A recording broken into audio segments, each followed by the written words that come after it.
Subscribe करें और bell दबाएं ताकि कोई खबर रह न जाए।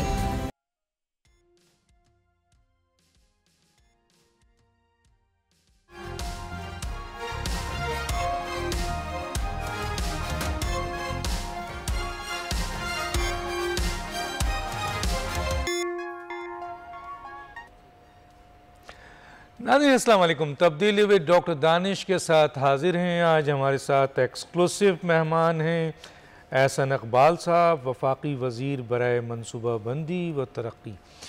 जी एहसन इकबाल साहब, मेरी आवाज़ आ रही है सर आपको? जी अस्सलाम वालेकुम जी, बिल्कुल आवाज़ आ रही है आपकी। अच्छा सर, मैं बात यहाँ से शुरू करूँगा कि दुनिया में हम देखते हैं, अपने पड़ोस में भी देखते हैं कि हुकूमतों की तब्दीली से अहम तरीन पॉलिसी तब्दील नहीं होती, उसका तसलसल जारी रहता है। हमने आपके 1998 का विज़न हमारे सामने है, 2010, फिर 2013 का विज़न था 2025 के लिए। क्या वजह है सर, आप क्या समझते हैं कि इस अहम तरीन विज़न और पॉलिसीज़ को, उसका तसलसल देखने को हमें पाकिस्तान में नहीं मिला? क्या कहते हैं सर? जी बहुत शुक्रिया डॉक्टर दानिश साहब, आपने बड़ा अहम सवाल किया है और मेरे लिए तो ज़ाती तौर पे ये बड़ा अहम इसलिए है कि पहले हमने 98 में एक विजन 2010 जब बनाया, उसका मकसद यही था कि पाकिस्तान को एक मिडिल इनकम कंट्रीज़ में हम ला सकें 2010 तक। लेकिन 2 साल बाद मार्शल लॉ लगा, उसने विजन को रद्दी की टोकरी में फेंक दिया। फिर 2013 में हमने एक नए सफ़र का आगाज़ किया, विजन 2025, जिसका टारगेट ये था कि 2025 तक हम मुल्क को टॉप 25 इकॉनमीज़ में लाएं। लेकिन 2018 की जो तब्दीली लाई गई मसनूई तौर पे, उसने उस विजन को एक तरफ रख के तो हर उस काम पर या हर उस मंसूबे पर बशमूल सी पैक जो कामयाब तरीन मंसूबे थे उन पे यू टर्न लिया और उन सब को ये साबित करने में 4 साल ज़ाय कर दिए कि ये सब स्कैंडलस थे, ये सब चोरी थी, ये सब डाका था। तो बात यह है कि क्या पाकिस्तानी कौम में जहां आज हम फंसे हुए हैं, किसी सलाहियत की कमी है, किसी जहानत की कमी है, किसी ऐसी चीज़ की कमी है कि जो दूसरे मुल्कों के पास है और हमारे पास नहीं। अल्हम्दुलिल्लाह हम मेहनती भी हैं, हम ज़हीन कौम भी हैं, हम बासलाहियत कौम भी हैं। तो फिर क्यों वो सारे मुल्क जो हमसे पीछे थे आगे निकल गए? देखिए, उन सब ने अपने मुल्कों में 4 चीज़ों को यकीनी बनाया: पीस को, अमन को, सियासी इस्तेहकाम को, पॉलिसीज़ के 10 साल के तसलसल को और मुसलसल इस्लाहात के अमल को अपनाकर वो कामयाब हुए। अब जो पॉलिसीज़ का तसलसल है, ये इसलिए 10 साल ज़रूरी होता है कि कोई भी पॉलिसी 10 से 15 साल पहले नतीजा खेज नहीं होती। और अगर आप इन सब मुल्कों में एक एक करके जायज़ा लें तो वहाँ पर पॉलिसीज़ का तसलसल पॉलिटिकल टेन्योर्स के ज़रिए ही मुमकिन हुआ है। मिसाल के तौर पे हमारे हमसाया मुल्क में मनमोहन सिंह साहब की 10 साल की हुकूमत में उनकी पॉलिसीज़ को डेकेड मिला। इसी तरह जो अब वज़ीर आज़म है मौजूदा, उनकी 15 साल का टेन्योर में एक स्ट्रेच मिल गया। बांग्लादेश में हसीना वाजिद साहबा को 15 साल का स्ट्रेच मिला, उस दौरान उनकी पॉलिसीज़ जो हैं उन्होंने वहाँ पर रूट ली। फिर इसी तरह महाथीर साहब 22 साल मलेशिया में रहे। ली क्वान यू सिंगापुर को अगर बनाया, 31 साल का तसलसल था। प्रेसिडेंट पार्क का साउथ कोरिया में तकरीबन 10 साल का टेन्योर था जिसमें कि उन्होंने कोरिया को रिफॉर्म किया। चाइना में हर सदर 10 साल का टेन्योर लाता है, मौजूदा सदर 15 साल के लिए हैं। तुर्की में तैयब उर्दगान साहब के नतीजे में उन्हें तकरीबन 20 साल, 2 डेकेड्स का तसलसल मिला। तो मैं ये नहीं कह रहा कि यहाँ पर भी हर हुकूमत को 20-30 साल के लिए मौका दिया जाए, लेकिन अगर कोई हुकूमत अच्छा काम कर रही है तो उसके तसलसल में तो रुकावट नहीं होनी चाहिए। रुकावट ना डालें। हम अगर 2013 से 18 तक मुल्क को एक मोमेंटम पर ले आए थे और अगर अगले 5 साल हमसे न छीने जाते, आज पाकिस्तान उस 10 साल के तसलसल से कि एक और लीग के अंदर पहुंच गया होता। तो हमें अब ये फैसला करना है बैसियत कौम कि अगर हमने आगे बढ़ना है तो क्या हम मुसलसल उस इंतशार, फसाद, अदम इस्तेहकाम, बेयकीनी के साइकिल को जारी रखेंगे, या अब हमने संजीदगी से मुल्क के अंदर इस्तेहकाम लाना है, पॉलिसीज़ को मौका देना है कि उनमें तसलसल रहे और हम उस इस्लाहात के एजेंडे पर अमल कर सकें जो अब हमारे लिए नागुज़ीर हो चुके हैं। अच्छा सर, ये बताइए, अब ये मुझे ये बताइए, अब आपने एक 5 ईज का एक अहम फ्रेमवर्क दिया है सर, जिसमें एक्सपोर्ट है, एनर्जी है, इक्विटी है, ई पाकिस्तान, एनवायरनमेंट है, 2029-2024, ठीक है सर, इसके साथ आउटलुक 2035। जरा इस पे सर रोशनी डालेंगे। देखिए, जब हम अप्रैल 2022 में हुकूमत में आए तो पाकिस्तान तकरीबन डिफ़ॉल्ट के ब्रिंक के ऊपर था और एक बहुत ही, आपको मालूम है कि 16 माह में हमें उन सब शराइत पर अमल करना पड़ा जो कि पिछली हुकूमत IMF के साथ करके गई थी, जिससे हमारा पॉलिटिकल कैपिटल भी बड़ा इरोड हुआ और ये एक बहुत गैर मामूली सूरत हाल थी।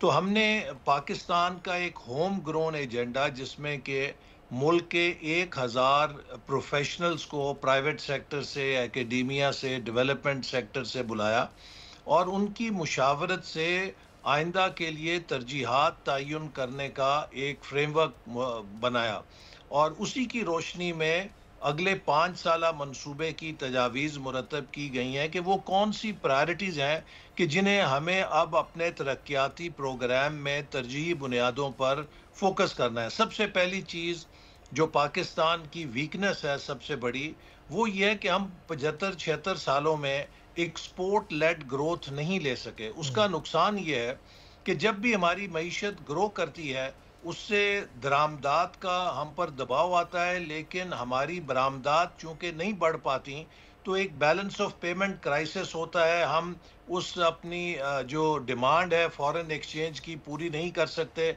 हमें एमरजेंसी ब्रेक्स लगा के इंपोर्ट्स कट करके फिर मईशत को स्लो डाउन करना पड़ता है। ये एक साइकिल मुसलसल ऐसे चल रहे हैं।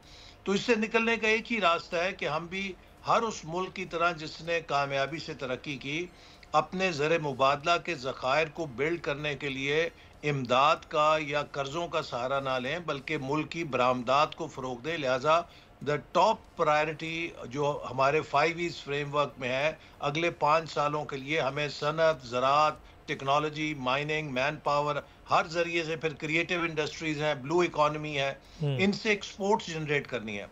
दूसरी अहम ई जो है उसका ताल्लुक है जो पाकिस्तान की यंग पॉपुलेशन की वजह से हमारी एडवांटेज भी है। दुनिया में एक IT और डिजिटल रेवोल्यूशन है, नॉलेज इकॉनमी का दौर है।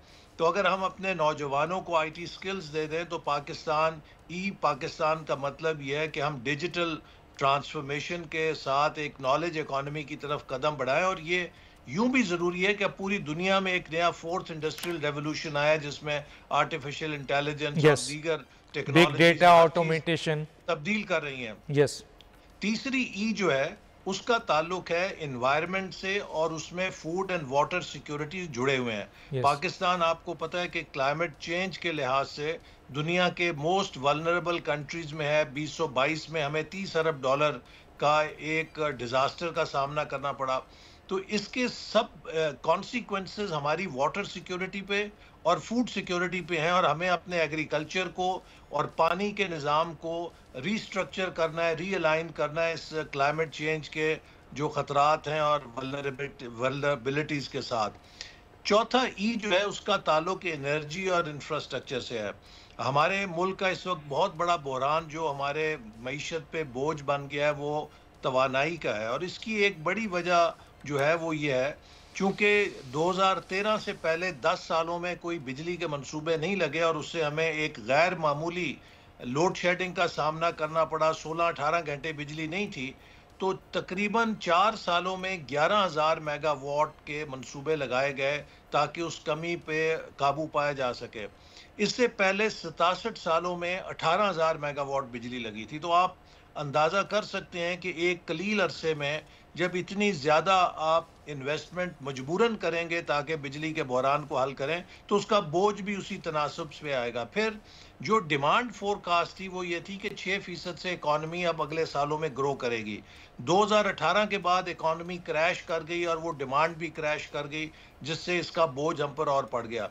सो अब इस वक्त बहुत बड़ा इशू ये है कि पावर सेक्टर को और एनर्जी को अफोर्डेबल कैसे किया जाए, बिलों को नीचे कैसे लाएं, इसके अंदर रिलायबिलिटी कैसे लाई जाए और इसको ग्रीन एनर्जी की तरफ कैसे लेके जाया जाए। और जो इंफ्रास्ट्रक्चर है वो हमारा जो सी पैक का फेज 1 है, अब उसके साथ हम उसके ऊपर बिल्ड करते हुए रीजनल कनेक्टिविटीज कंस्ट्रक्ट करें ताकि पाकिस्तान वस्ती एशिया, यूरोप के साथ, मशरक़ वस्ता की तरफ जो हमारे रीजनल ट्रेड लिंक्स हैं उनके साथ इंटीग्रेट हो और हम इस खिते में एक पाकिस्तान को तजारत और बिजनेस और इंडस्ट्री का हब बनाने की तरफ मूव करें।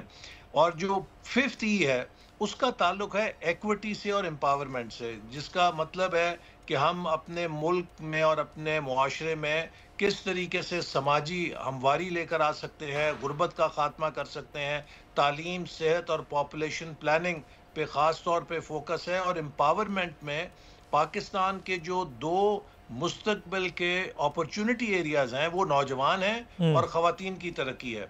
क्योंकि दुनिया में किसी मुल्क ने तरक्की नहीं की जब तक कि उसकी 50% ख़वातीन कौमी तरक्की के अमल में या वर्क फोर्स में शरीक ना हुई हों। हमारी ये 23% के करीब हैं तकरीबन। तो ये एक बड़ा होलिस्टिक प्रोग्राम है जिसके तहत अगर हम इन तरजीहात पे अगले 5 साल काम करें तो पाकिस्तान को ना सिर्फ मौजूदा बहरानों से निकाल सकते हैं बल्कि उसे एक ऐसा प्लेटफॉर्म दे सकते हैं कि 2035 तक ये $1 ट्रिलियन इकोनॉमी बन सकता है। नहीं, बहुत सही बात आपने किस चील से बताई हमें और हमारे लोगों को। लेकिन इसमें सर मैं सीपैक पे ज़रा आना चाहता हूँ, हालांकि बहुत तफसील में मैं चाहता हूँ थोड़ा सा मुख्तसर इस पे आइए।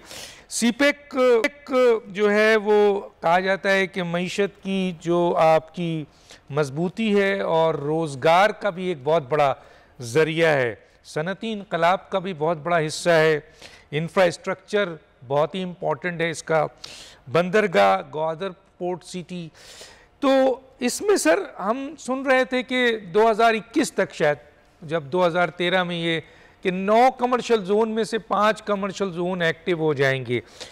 तो सर मैं यहाँ और आवाम ये जानना चाहती है कि इस वक्त सीपैक हम किस स्टेज पे हैं, क्योंकि ये तो सुनने में आ गया था कि बड़ी सुस्त रफ्तारी से चला है और हम इस कमर्शियल जोन तक नहीं पहुंच सके। तो इस वक्त स्टेटस सीपैक का क्या है सर? जी डॉक्टर साहब, देखिए जो सीपैक जब 2013 में शुरू किया गया तो इसको 3 मराहिल में तकसीम किया गया। पहला मरहला जो है वो 2020 तक था, जिसका मकसद ये था कि पाकिस्तान में जो इंफ्रास्ट्रक्चर की कमी है, चाहे वो एनर्जी की है चाहे वो फिज़िकल इंफ्रास्ट्रक्चर है, उसको पूरा किया जाए। जहाँ पर तवानाई की ज़रूरत है तवानाई के मंसूबे लगें, जहाँ पे हमारे कनेक्टिविटी के लिए इंफ्रास्ट्रक्चर स्ट्रेंथन करना है उसको स्ट्रेंथन किया जाए। और ये जब इंफ्रास्ट्रक्चर की इन्वेस्टमेंट हो जाए तो 2020 और 25 के दरमियान जो 5 साल थे, इसके लिए 9 इकोनॉमिक जोन्स का चुनाव किया गया था कि जिनको पूरे मुल्क के अंदर बनाया जाएगा और हर सूबे के अंदर बनाया जाएगा। और इसमें चाइनीज़ कंपनीज जो हैं वो रीलोकेट करेंगी, चूँकि उस वक्त चीन के अंदर से तकरीबन 8 करोड़ जॉब्स रीलोकेट हो रही थी, जिसकी वजह ये थी कि चीन की लेबर कॉस्ट में इजाफा होने से वहाँ उन बिजनेसेस के लिए काम करना अनकम्पेटिटिव हो गया था। तो पाकिस्तान चूँकि एक BRI के अहम मंसूबे सीपैक पर वाक़े था, तो एक तवक्को थी कि बहुत बड़ी इसमें हम रीलोकेशन के लिए हिस्सा ले सकते हैं। तो इसका इंतखाब 2017 में 16 में इन साइट्स का किया गया और 2017 के बाद इनके चुनाव का काम शुरू हुआ कि इनकी लैंड एक्विजिशन हो। और 2020 तक हमने ये इकोनॉमिक जोन्स का इंफ्रास्ट्रक्चर तैयार करना था। और चाइनीज़ जो है बड़े एक्साइटेड थे कि इसमें हम रीलोकेट करेंगे। बल्कि चाइनीज़ नहीं, मेरे पास अमेरिका, बरतानिया, यूरोप के सफ़ीर आके पूछते थे कि हमारे मुल्क की कंपनीज भी क्या इन इकोनॉमिक जोन्स में सरमायाकारी कर सकेंगी। तो पाकिस्तान के अंदर एक बहुत सरमायाकारों की तवज्जो हुई और एक इंटरेस्ट हुआ। लेकिन जब 2018 में हुकूमत तब्दील हुई तो मुझे अफसोस से कहना पड़ता है कि उन्होंने इन तमाम मंसूबों पे काम रोक दिया, जिसका नतीजा ये कि आज 2024 में भी एक इकोनॉमिक जोन पूरी तरह फंक्शनल नहीं हो सका। तकरीबन 5 पे तो किसी किस्म का काम ही नहीं शुरू किया गया। तो हम जब इतने साल पीछे हो गए तो आज की दुनिया में इन्वेस्टर तो सालों की बात छोड़ें, हफ्तों का इंतजार नहीं करते, उनके पीछे दुनिया पड़ी होती है। और I think we missed a big opportunity कि वो अरबों डॉलर की इन्वेस्टमेंट जो पाकिस्तान में चीन के प्राइवेट सेक्टर से आ सकती थी, वो यहाँ से वियतनाम चली गई, कंबोडिया चली गई। और अगर आप 2017-18 याद करें, तो कराची इस्लामाबाद के किसी परवाज में आप सफ़र कर रहे होते तो आपको 10-15 चीनी बिजनेसमैन ज़रूर मिलते थे, क्योंकि चीनी हुकूमत ने उन्हें हिदायत दी थी कि आप जाके पाकिस्तान में इन्वेस्टमेंट्स करें। तो वो हमने एक मौका खो दिया। फिर जो हुकूमत आई उसने सी पैक को स्कैंडलाइज किया, चाइना के ऊपर बहुत ही बेहुदा किस्म के इल्ज़ामात लगाए, जिससे वहाँ पर एतमाद में बड़ा एक फ़र्क पड़ा कि ये किस तरह की सूरत हाल है कि हमने तो पाकिस्तान की तब मदद की जब पाकिस्तान के अपने सरमायाकार पाकिस्तान में इन्वेस्टमेंट के लिए तैयार नहीं थे, तो उल्टा अब हमें ये चोर बना रहे हैं। तो वो एक तातुल जो हुआ उसने पाकिस्तान का बड़ा नुकसान किया। लेकिन अब जब हम पिछली हुकूमत में आए तो हमने उन मंसूबों को दोबारा काम शुरू किया, गवादर के अंदर बिजली और पानी के मंसूबों पे काम शुरू किया। इसी तरह जो गवादर पोर्ट है उसकी 4 साल पीटीआई दौर में जो मेंटेनेंस ड्रेजिंग, यानी कि जो वहाँ पे सिल्ट साफ होती है पोर्ट की, जो रूटीन का ऑपरेशन है, वो तक नहीं होने दिया गया। नतीजा ये है कि 1.5 मीटर उसकी गहराई कम हो गई और बड़े शिप उस पर लंगर अंदाज नहीं हो सकते थे। तो वो एक गवादर पोर्ट को भी सेबोटाज किया गया वहाँ पे सिल्टिंग ना करके, ताकि उसकी हैसियत जो है वो मुतासर हो। वेदर इट वाज विलफुल और इनकॉम्पिटेंस मैं नहीं कह सकता, लेकिन दोनों मुजरमाना चीज़ें थी जो भी किया गया। तो हमने फिर उसकी दोबारा ड्रेजिंग कराई, उसकी गहराई को वापस रिस्टोर किया, फिर उसमें बड़े शिप्स आ सकते हैं। और अभी वज़ीर आज़म साहब ने कहा है कि जितनी पब्लिक प्रिक्योरमेंट है, 50% ऑफ पब्लिक प्रिक्योरमेंट जो है सरकार जो करेगी उसको वाया गवादर लाया जाएगा। और गवादर में एक शिप आने का मकसद है कि वहाँ पे कई हज़ार लोगों के लिए रोज़गार पैदा होता है। तो ये वो एक गैर संजीदगी थी जो पिछली हुकूमत ने दिखाई, जिसकी वजह से इस इंडस्ट्रियल कोऑपरेशन के 5 सालों का जो दौर था हमने इसमें बहुत मिस किया। लेकिन अब हम अल्हम्दुलिल्लाह दोबारा कोशिश कर रहे हैं। अभी वज़ीर आज़म का जो चीन का दौरा हुआ उसमें बहुत ब्रेक थ्रूज हुए, और चीन ने भी कहा है कि वो दोबारा फ़ेज़ 2 को फ़ेज़ 1 से ज़्यादा भरपूर तरीके से शुरू करना चाहते हैं। और इसके लिए अब हमारी आपस में बातचीत हो रही है फ़ेज़ 2 के खदोखाल करने के लिए, उनके ऊपर फ्रेमवर्क को फाइनलाइज करने के लिए। उन 5 कॉरिडोर्स हैं जो चीन ने कहा है वो शुरू करना चाहते हैं। Corridor of growth, corridor of livelihood, corridor of innovation, corridor of green economy and corridor of open regional cooperation. तो हम इंशाल्लाह उम्मीद है कि अब अगले 4-5 सालों में सी पैक को न सिर्फ दोबारा रिवाइव करने में कामयाब होंगे, बल्कि इसके ज़रिए पाकिस्तान की मईशत में दोबारा एक हरारत पैदा होगी और एक हरकत आएगी। बहुत शुक्रिया सर। मैं एक ब्रेक पे जाऊंगा, बातें हैं चंद और अहम बातें हैं जो आपसे करनी है। ये नाज़रीन एक छोटा सा ब्रेक, फिर वापस आते हैं।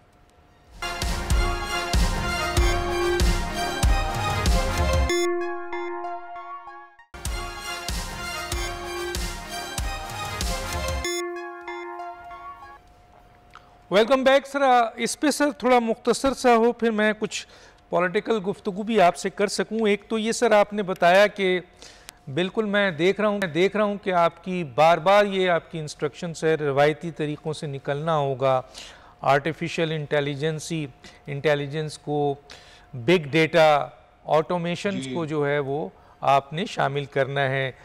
दूसरी तरफ वज़ीर आज़म साहब सर डिजिटलाइजेशन की बात करते हैं, इस्लाहात की बात करते हैं, टैक्स पॉलिसी की बात करते हैं, FBR में रिस्ट्रक्चरिंग की बात करते हैं, डॉक्यूमेंटेड इकोनॉमी बहुत ही इम्पोर्टेंट है सर। इस पे थोड़ा सा सर बताएंगे? जी ज़रूर। जी सर।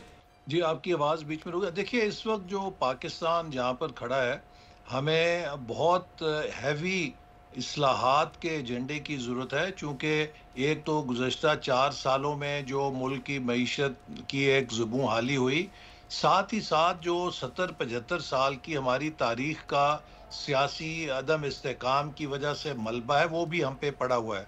और हम अब एक IMF के 3 साल के प्रोग्राम में, जो एक इन अ वे बेल आउट प्रोग्राम है, तो हमें ये जो ब्रीदर मिला है, इसमें मुल्क के अंदर अब एक ऐसी बुनियाद खड़ी करनी है कि जिससे हम दोबारा IMF की तरफ जाने पे मजबूर ना हो।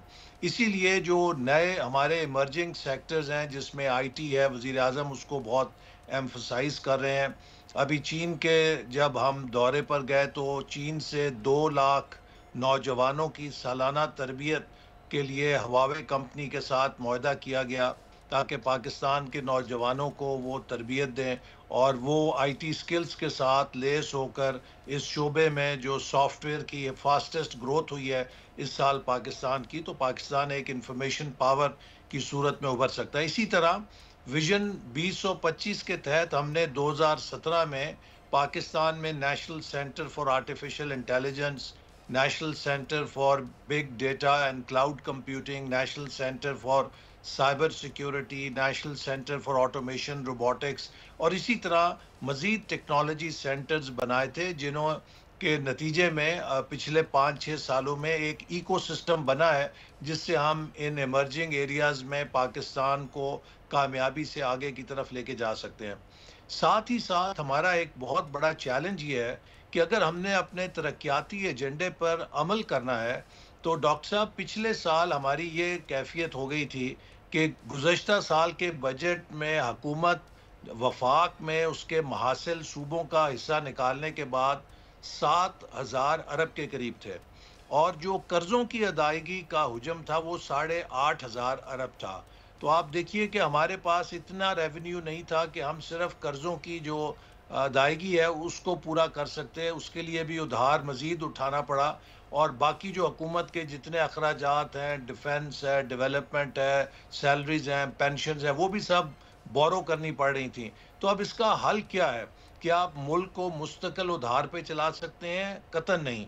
इसके लिए हमें अपने रेवेन्यू मोबिलाइजेशन करनी पड़ेगी और रेवेन्यू मोबिलाइजेशन टैक्स कलेक्शन में इजाफा करके ही हो सकती है। और टैक्स का 2 ही रास्ते हैं, या तो जो टैक्स शुदा लोग हैं उनसे आप मज़ीद टैक्स वसूल करें, वो भी नाकाबिले बर्दाश्त हो के उन सेक्टर्स को किल करेगा और गैर मामूली बोझ होगा।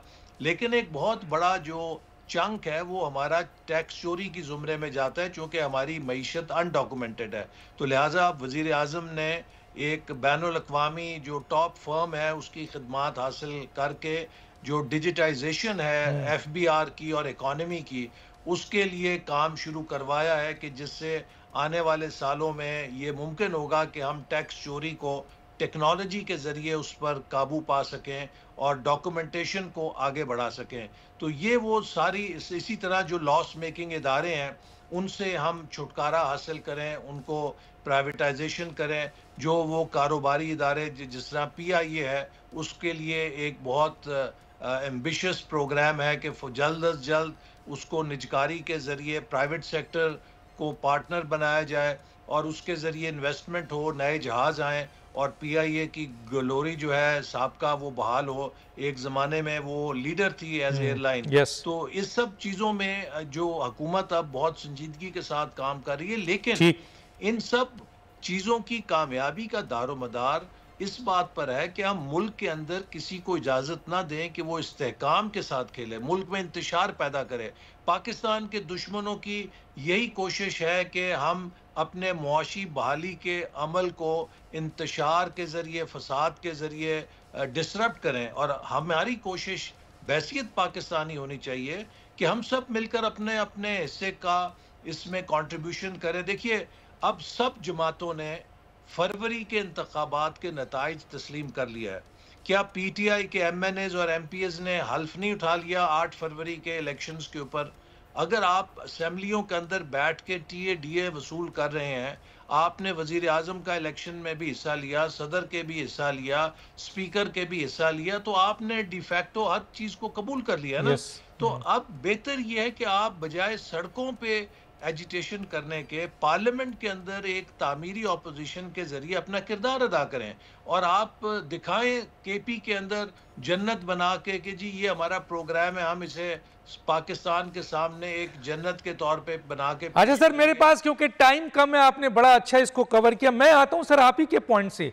क्या आप ये कहते हैं कि जैसे जाहिर है पॉलिसी का तसलसल होना चाहिए, रवायती तरीक़ों को छोड़ना चाहिए, लेटेस्ट बहुत सारे इश्यूज है, लेकिन सर पाकिस्तान की तरक्की या तबाही में जहां मार्शल्लाह लगा इस मुल्क में, जैसा आपने बताया ये सारे विजन डिस्टर्ब हुए, वहाँ सियासी अदम इस्तेहकाम एक बड़ा फैक्टर्स है। लेकिन सर हम देख रहे हैं, हम पढ़ रहे हैं कि इस मुल्क की तबाही में मावराए आइन अदालती फैसले उनका भी बहुत बड़ा रोल है सर, उसको आप कैसे देखते हैं सर? आज भी हम देख रहे हैं कि ये सिलसिला जारी और सारी है, जिसकी बुनियाद पर हम ये देखते हैं कि तमाम जो अहम तरीन इदारे हैं, पार्लियामेंट हो, एग्जेक्टिव हो या अदलिया जुडिशरी है, उसका अपना अपना एक डोमेन है, जुरिडिक्शन है।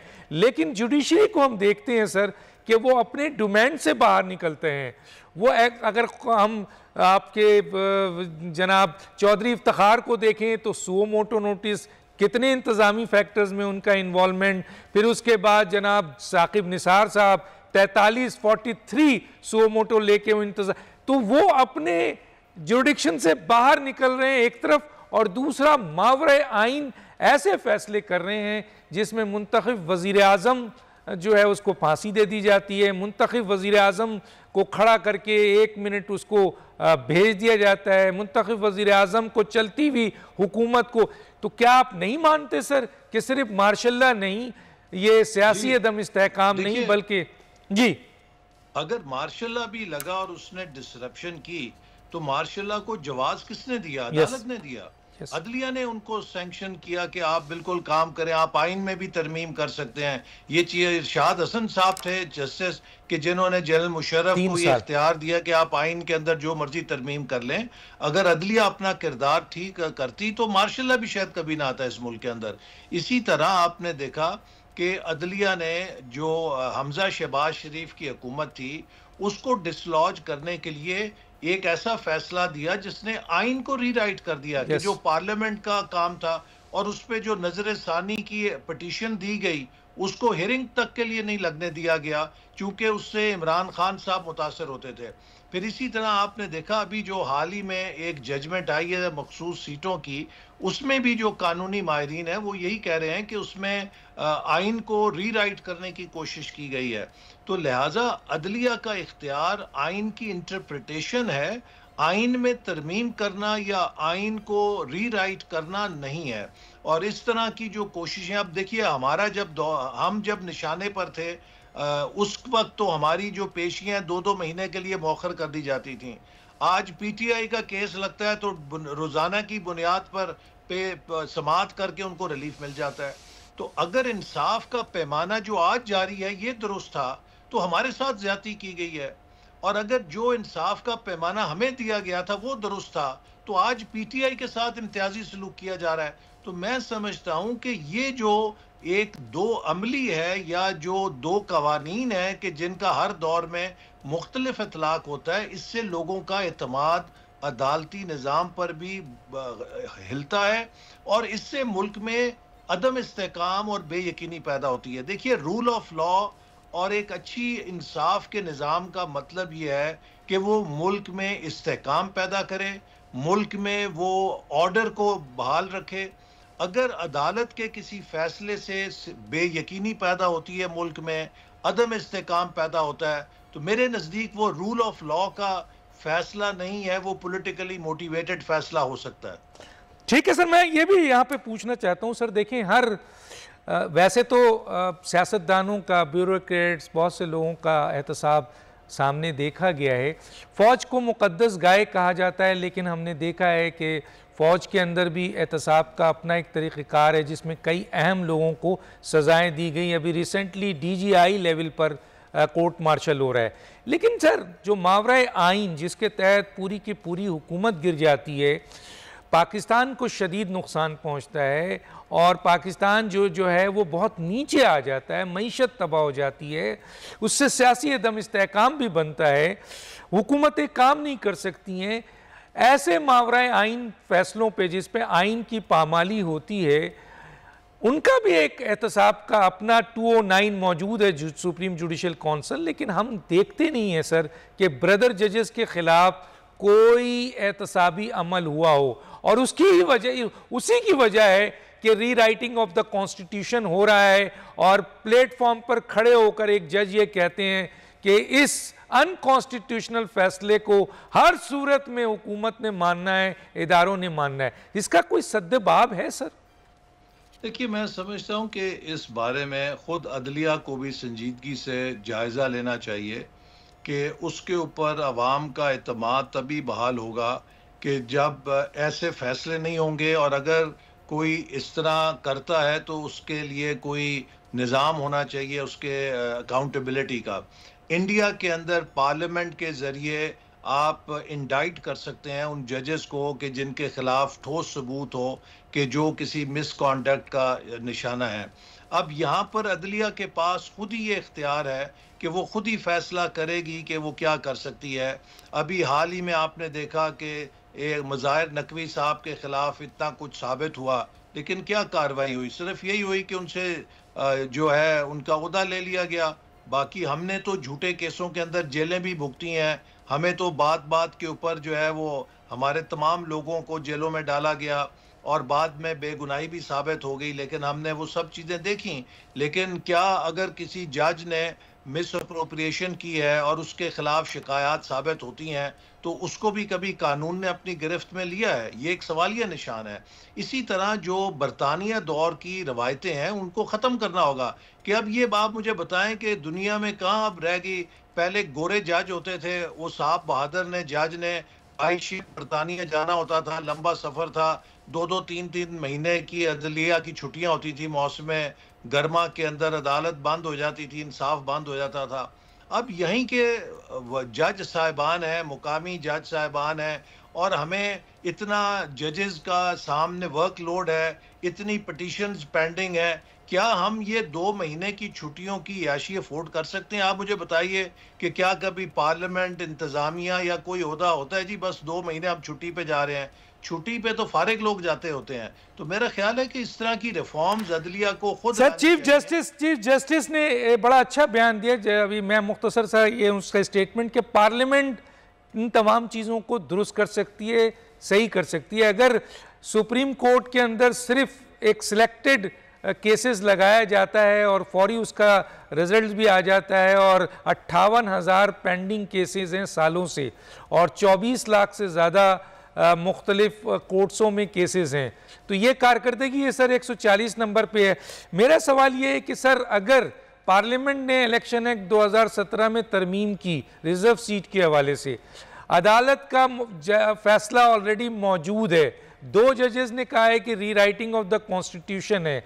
अब ये अगर क्लैश कल होता है, मुख्तसर सा मुझे बताएं कि जनाब पार्लियामेंट की तरमीम एक तरफ और ये चीफ सुप्रीम कोर्ट कहती है नहीं जी हमारा फैसला मानो 189 आर्टिकल के तहत, तो हुकूमत फिर कहाँ खड़ी होगी सर? छोटा सा एक सवाल, फिर दूसरा आखिरी। जी, पहली बात तो यह कि जो पार्लियामेंट का इस्तेहकाक है कानून साजी का, उसे कोई अदालत छीन नहीं सकती, और अदालत का काम है कि वो अगर किसी जगह कोई इबहम है उसकी इंटरप्रिटेशन कर सकती है, और वो इंटरप्रिटेशन भी आइन की स्पिरिट के मुताबिक होगी। ये नहीं कि वो फ्री है कि जो मर्जी उसको इंटरप्रेट कर दे। लेकिन कानून साजी जो है वो पार्लियामेंट का इस्तेहकाक है, और इस हक को ना कोई अदालत छीन सकती है पार्लियामेंट से, और अगर इसको खुदा ना खास्ता छीनने की कोशिश की गई तो फिर एक यकीनन हम इदारों के तसादुम की तरफ बढ़ेंगे, जिससे मुल्क के अंदर सियासी अदम इस्तेकाम पैदा होगा।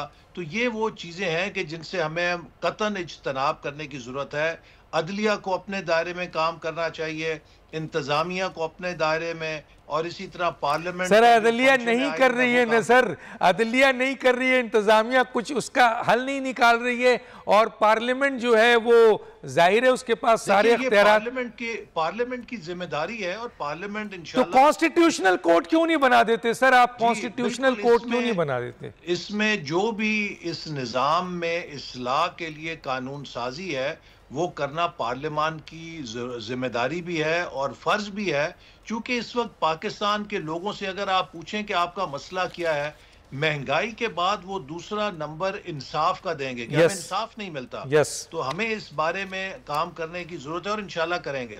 सर 2 मिनट रह गया, मैं ये पूछना चाहता हूँ सर कि ये जो जनरल फैज़ और इमरान खान साहब का जो एक गठजोड़ के बारे में आ रहा है और कहा जा रहा है कि जी ये जो एक नेटवर्क बना था वो पाकिस्तान के लिए बेहतर नहीं था, निज़ाम के लिए बेहतर नहीं था, तो इसके ऊपर आप क्या कहेंगे सर? ये जो गठजोड़ है ये पाकिस्तान के मौजूदा इस वक्त जो आपकी चीज़ें पकड़ी जा रही हैं, आगे आप क्या देखते हैं? क्या इमरान खान को फ़ौजी अदालत में जो सज़ा के लिए कहा जा रहा है वहाँ उनका जाना होगा सर? देखिए, मैं समझता हूँ कि इस जो तमाम इंकशाफात हो रहे हैं, इनसे जो एक बहुत ख़तरनाक पहलू सामने आ रहा है वो ये है कि पाकिस्तान में पहली दफ़ा पाकिस्तान के सलामती के इदारे फ़ौज के अंदर इंतशार और बगावत का एक मंसूबा बनाया गया, और ये एक इतना बड़ा घिनौना फेल था कि जो पाकिस्तान जैसी न्यूक्लियर स्टेट के अंदर अगर कोई कोशिश करता है तो वो पाकिस्तान के सिक्योरिटी के साथ खेल रहा है, पाकिस्तान की सलामती के साथ खेल रहा है। और इसके जो भी शवाहिद सामने अब तक आए हैं वो बहुत ठोस हैं और बहुत ही घिनौने हैं, और जो लोग भी इस घिनौनी साजिश और इसके किरदार थे उनको ज़रूर कानून के मुताबिक सज़ा मिलेगी, क्योंकि पाकिस्तान हम सबसे बड़ा है। हमारी तमाम हैसियतें, शनाख्तें करोड़ों दफ़ा पाकिस्तान के ऊपर कुर्बान हो सकती हैं।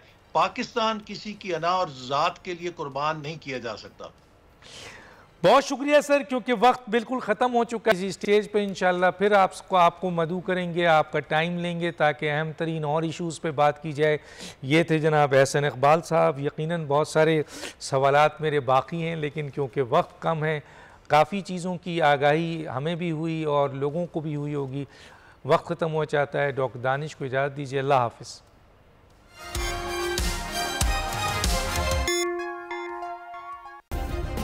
सब्सक्राइब करें और बेल दबाएं ताकि कोई खबर रह न जाए।